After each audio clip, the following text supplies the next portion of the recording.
Je sais pas trop si vous avez remarqué, mais salut!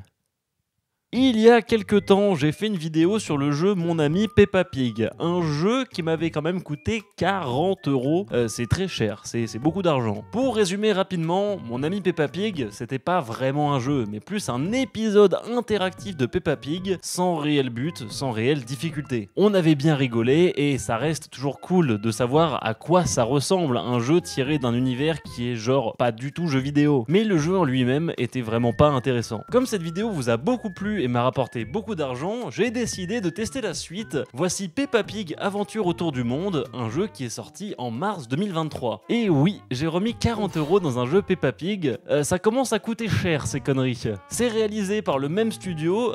Est-ce qu'ils ont réussi à se renouveler? Est-ce qu'on ira plus loin que le simple épisode interactif? On va voir ça.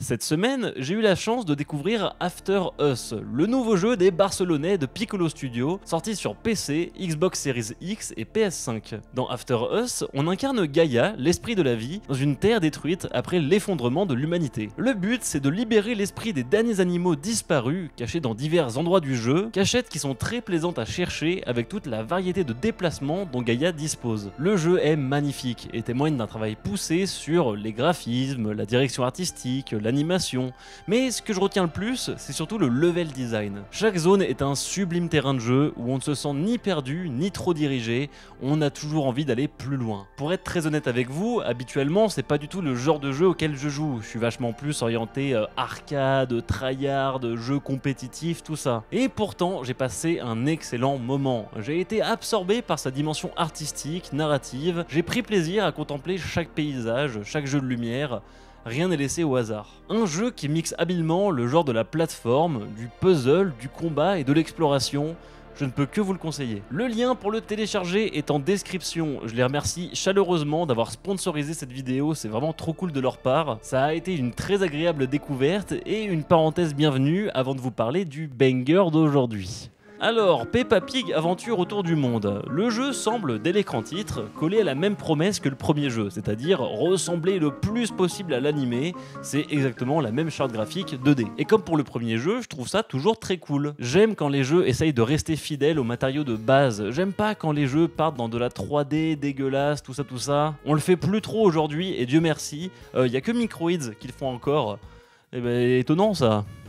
C'est parti pour se créer un nouveau personnage, un nouvel ami comme le jeu l'appelle. L'éditeur de personnages est plutôt limité, mais permet quand même de faire quelques blagues, ce qui était parfait pour divertir mon chat sur Twitch. Cette phrase était totalement gratuite, ça faisait juste longtemps que j'avais pas forcé en vidéo pour vous dire que je live, twitch.tv/askenstv, je suis en stream régulièrement, venez dire bonjour. Voici le personnage que j'ai créé, je trouve qu'il y a un peu une petite vibe étudiante en art, un peu relou et condescendante. Quelqu'un du chat m'a dit qu'elle pourrait s'appeler Esther, et c'est vrai que ça colle bien, je suis d'accord. Ouais, moi c'est Esther, si le monde est un tableau, alors je suis le pinceau, c'est bon là. Une fois le perso créé, voici le fameux tuto conçu vraiment pour les très petits enfants. On nous explique que le stick sert à se déplacer, qu'on peut appuyer sur A pour sauter. Je vais pas critiquer ce tuto, hein, c'est vraiment fait pour les morveux qui se chient dessus chaque jour, pas de souci. Bon par contre j'ai un souci, le volume du jeu est un petit peu trop fort, je vais juste régler ça 2 secondes.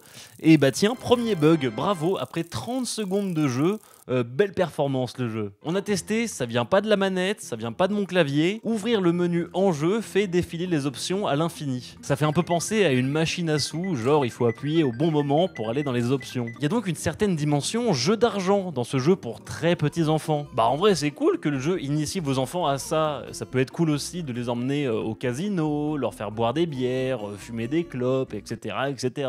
Une nouveauté assez importante de ce deuxième opus, c'est qu'on n'est plus orphelin. On a des parents cette fois-ci, et en l'occurrence c'est à nous de les designer, comme on a pu design notre propre personnage. Voici donc mon père, et juste à côté ma mère, une bien belle famille. Bam, ensuite, autre nouveauté du jeu, ça n'arrête pas, on peut jouer au foot en famille. Là pour cette partie, c'est ma mère et moi contre mon père, qui est plus grand que les cages, mais ça va, c'est pas Hugo Lloris non plus, pas de difficulté. Le vrai jeu va pouvoir commencer, mais d'abord, il faut faire construire la maison qui hébergera ma mère, mon père et moi, et pour s'occuper de ce chantier, on aura l'aide de Monsieur Rhinocéros et de Monsieur Couille. Bienvenue, je suis Monsieur Boule et voici Monsieur Rhinocéros. Ah non, pardon, pas Monsieur Couille, Monsieur Boule.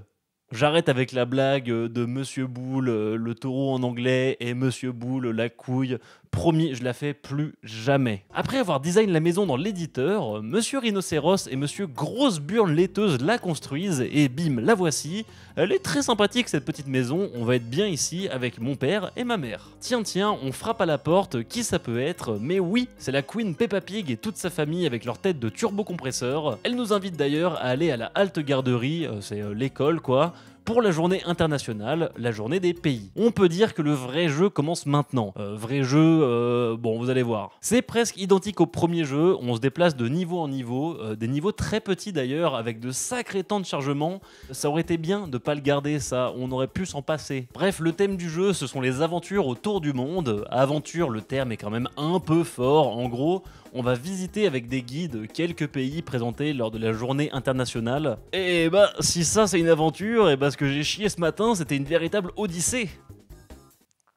J'aurais pas dû la mettre celle-là, hein. J'aurais pas dû, non. Pour faire ces voyages, un bateau de croisière est disponible en ville, sauf que, bah oui, ça coûte cher des croisières. Ni mes parents, ni ceux de Peppa sont assez riches pour ça. Pour pas que le jeu s'arrête instantanément, voici l'explication logique donnée par les personnages, que je vais redoubler pour plus de clarté. Je suis Peppa Pig et j'aimerais beaucoup partir en voyage avec le bateau de croisière. Mais enfin Peppa, une croisière ça coûte très cher.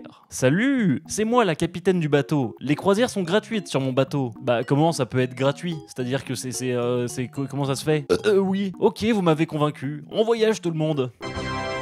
Et franchement, j'exagère à peine. L'explication, c'est vraiment, c'est gratuit parce que c'est gratuit. Voilà, c'est tout. Avant de partir en voyage, on peut se promener un peu dans le monde, dans notre maison. Il n'y a rien de bien fou, juste quelques interactions avec mon père qui fait des cupcakes, alerte aux gourmands. On peut aussi changer le design de la maison, c'est sympa ça. Et puis j'aime bien ce plan, on voit mon jardin avec la poule et ma mère. Bref, c'est à peine moins vite que le premier jeu pour l'instant. Direction le quai pour aller prendre le bateau qui peut nous emmener vers 7 destinations. Enfin, 7 destinations, 8 plutôt. En fait, il y a un niveau secret à Hollywood que tu débloques à la fin. Désolé, j'ai pas tenu la surprise, c'était trop intense pour moi. Commençons par l'Angleterre. Je vois pas bien l'intérêt d'y aller en bateau, vu que Peppa habite en Angleterre dans le lore de la série, mais passons. On arrive directement devant Buckingham Palace, où il y a un interphone pour contacter la reine, d'accord. Bonjour, est-ce que c'est ma livraison de pizza? Glissez-la sous le portail et les corgis la ramasseront. La reine croit que la famille Pig est là pour livrer une pizza. Il y a un bouton dehors et t'appelles la reine directement. Ouais, elle est très accessible cette souveraine, non? En vrai, c'est le sang, la reine d'Angleterre. Elle nous propose de nous guider à travers toute la ville et vous savez quoi? Elle va même conduire le bus de tourisme. Je suis pas sûr que la reine d'Angleterre ait jamais fait ça, mais passons. Après ça, s'enchaîne la visite de Londres. On voit Big Ben, Tower Bridge, mais Peppa, elle s'en pète un rein. Tout ce qu'elle veut, c'est sauter dans les flaques. Et ça tombe bien, la reine d'Angleterre aussi aime beaucoup sauter dans des flaques. La visite se finit sur un plan rigolo de toute la famille et de la reine d'Angleterre qui saute dans des flaques d'eau. En vrai, c'est mignon. Il y a vraiment une ambiance drôle, fun, sympa. C'est très cool. Quoi que je dise sur le gameplay, le jeu met de bonne humeur. Franchement, ça fait du bien.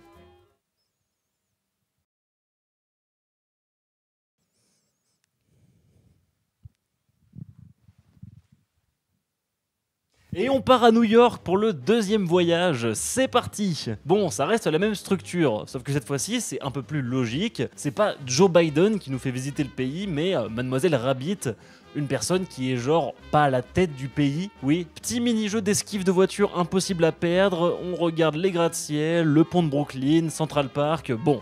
Je vais pas vous faire le détail de toutes les visites, c'est toujours pareil. Pour respirer entre deux visites, tu peux toujours te promener dans le village de Peppa. Je sais même pas si c'est un village, il y a 2-3 maisons qui se courent après, c'est genre un hameau. Tu peux même faire une petite soirée pyjama à la maison avec Peppa et bah tiens, visiblement ma mère reste dehors toute la nuit avec la poule, bah c'est cool hein. Pour revenir aux visites des différents pays, elles sont toutes chiantes, hein, vraiment. On est guidé à chaque fois par des locaux aux accents relativement réussis. Spéciale dédicace à Monsieur Kangourou quand même, qui a une voix très marrante. Rendons visite à la famille Kangourou.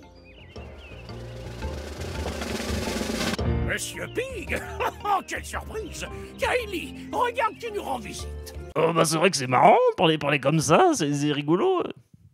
On en retiendra 2 des visites. D'abord l'Allemagne, qui est dans une ambiance très festive en mode fête foraine. J'avoue, ça donne un peu envie d'y être. Mais le mieux, c'est surtout l'Italie. Alors, l'Italie, on ne la retient pas pour ce moment de gaming très intense où Peppa et moi, on s'éclabousse avec de l'eau. Non, l'Italie, on la retient pour ce mec. Ce mec s'appelle l'oncle Goat. L'oncle Goat, c'est le GOAT. C'est juste pour cette blague que l'Italie est au meilleur niveau. C'est dire si le reste du jeu est très bas. Vous avez compris, c'est bon, j'ai pas besoin de mettre l'emphase dessus encore une fois. C'est bon. Pourquoi je vous engueule, je sais pas. Ah oui, puis je vous ai pas parlé du niveau secret à Hollywood. C'est incompréhensible. En gros, on nous invite à un tournage de film de super-héros où on sauve l'humanité des carottes de l'espace ou je sais pas quoi.